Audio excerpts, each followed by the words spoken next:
Matilda Chapter 8, The Trunchbull. In the interval, Miss Honey left the classroom and headed straight for the headmistress's study. She felt wildly excited. She had just met a small girl who possessed, or so it seemed to her, quite extraordinary qualities of brilliance. There had not been time yet to find out exactly how brilliant the child was, but Miss Honey had learnt enough to realize that something had to be done about it as soon as possible. It would be ridiculous to leave a child like that stuck in the bottom form. Normally, Miss Honey was terrified of the headmistress and kept well away from her, but at this moment she felt ready to take on anybody. She knocked on the door of the dreaded private study. "Enter!" boomed the deep and dangerous voice of Miss Trunchbull. Miss Honey went in. Now, most head teachers are chosen because they possess a number of fine qualities. They understand children, and they have the children's best interests at heart. They are sympathetic, they are fair, and they are deeply interested in education. Miss Trunchbull possessed none of these qualities, and how she ever got her present job was a mystery. She was, above all, a most formidable female. She had once been a famous athlete, and even now the muscles were still clearly in evidence. You could see them in the bull neck, in the big shoulders, in the thick arms, in the sinewy wrists, and in the powerful legs. Looking at her, you got the feeling that this was someone who could bend iron bars and tear telephone directories in half. Her face, I'm afraid, was neither a thing of beauty nor a joy forever. She had an obstinate chin, a cruel mouth, and small, arrogant eyes. And as for her clothes, they were, to say the least, extremely odd. She always had on a brown cotton smock, which was pinched in around the waist with a wide leather belt.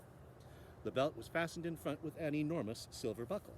The massive thighs, which emerged from out of the smock, were encased in a pair of extraordinary breeches, bottle green in color and made of coarse twill.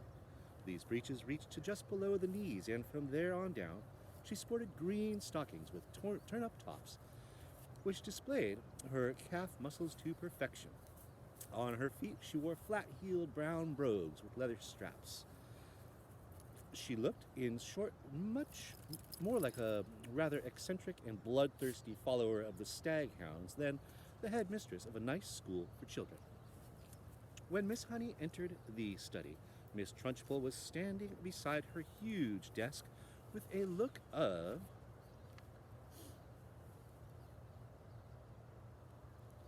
scowling impatience on her face. "Yes, Miss Honey," she said. "What is it you want? You're looking very flushed and flustered this morning. What's the matter with you? Have those little stinkers been flicking spitballs at you?" "No, headmistress, nothing like that."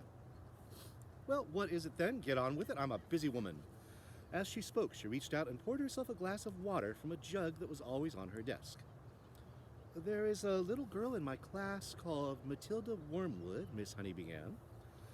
"That's the daughter of the man who owns Wormwood Motors in the village," Miss Trunchbull barked. She hardly ever spoke in a normal voice. She either barked or shouted. "An excellent person, Wormwood," she went on.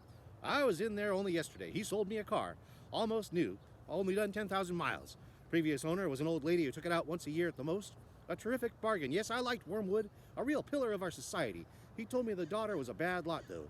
He said to watch her. He said if anything bad ever happened in the school, it was certain to be his daughter who did it.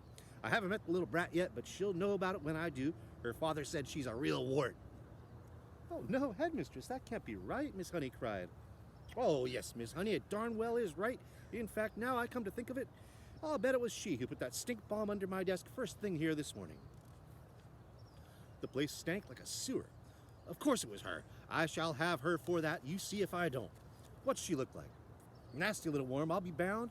I have discovered, Miss Honey, during my long career as a teacher, that a bad girl is a far more dangerous creature than a bad boy. What's more, they're much harder to squash. Squashing a bad girl is like trying to squash a blue bottle. You bang down on it, and the darn thing isn't there. Nasty, little, dirty things. Little girls are. Glad I never was one."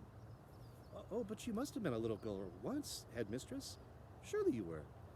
"Not for long, anyway," Miss Trunchbull barked, grinning. "I became a woman very quickly." "She's completely off her rocker," Miss Honey told herself. "She's barmy as a bedbug."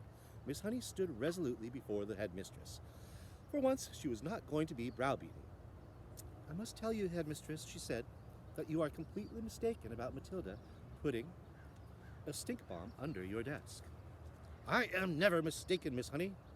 But, headmistress, the child only arrived in school this morning and came straight to the classroom. Don't argue with me, for heaven's sake, woman. This little brute Matilda, or whatever her name is, has stink-bombed my study. There is no doubt about it. Thank you for suggesting it. But I didn't, headmistress. Oh, of course you did. Now, what is it you want, Miss Honey? Why are you wasting my time? I came to talk to you about Matilda, headmistress. I have extraordinary things to report about the child. May I please tell you what happened in class just now? Oh, I suppose she set fire to your skirt and scorched your knickers? Miss Trunchbull snorted. Oh, no, Miss Honey cried out. Matilda is a genius. At the mention of this word, Miss Trunchbull's face turned purple and her whole body seemed to swell up like a bullfrog's. A genius, she shouted. What piffle is this you're talking, madam? You must be out of your mind. I have her father's word for it that the child is a gangster. Her father is wrong, headmistress. Don't be a twerp, Miss Honey. You've met the little beast for only half an hour, and her father has known her all her life. But Miss Honey was determined to have her say, and she now began to describe some of the things, the amazing things, Matilda had done with arithmetic. Oh, so she's learnt a few tables by heart, has she? Miss Trunchbull barked. My dear woman, that doesn't make her a genius, that makes her a parrot. But, headmistress, she can read. So can I, Miss Trunchbull snapped. It is my opinion, Miss Honey said, that Matilda should be taken out of my form and placed immediately in the top form with the 11-year-olds. Ha! Snorted Miss Trunchbull. So you want to get rid of her, do you? Do you say you can't handle her? So now you want to unload her on the wretched Miss Plimsoll in the top form, where she will cause even more chaos? No, Miss Honey, cried Miss Honey. That is not my reason at all. Oh, yes, it is, shouted Miss Trunchbull. I can see right through your plot, madam, and my answer is no. Matilda stays where she is, and it is up to you to see that she behaves herself. But, headmistress, please.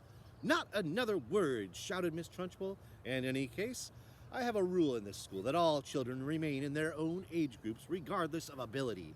Great Scott, I'm not having a little 5-year-old brigand sitting with the senior girls and boys in the top form. Who ever heard of such a thing? Miss Honey stood there helpless before this great red-necked giant. There was a lot more she would like to have said, but she knew it was useless. She said softly, Very well, then. It's up to you, headmistress.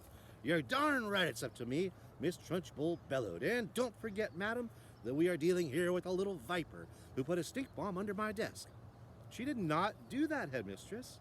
Of course she did it, Miss Trunchbull boomed. And I'll tell you what, I wish to heavens I was still allowed to use the birchen belt as I did in the good old days. I'd have roasted Matilda's bottom for her so she couldn't sit down for a month. Miss Honey turned and walked out of the study feeling depressed, but by no means defeated.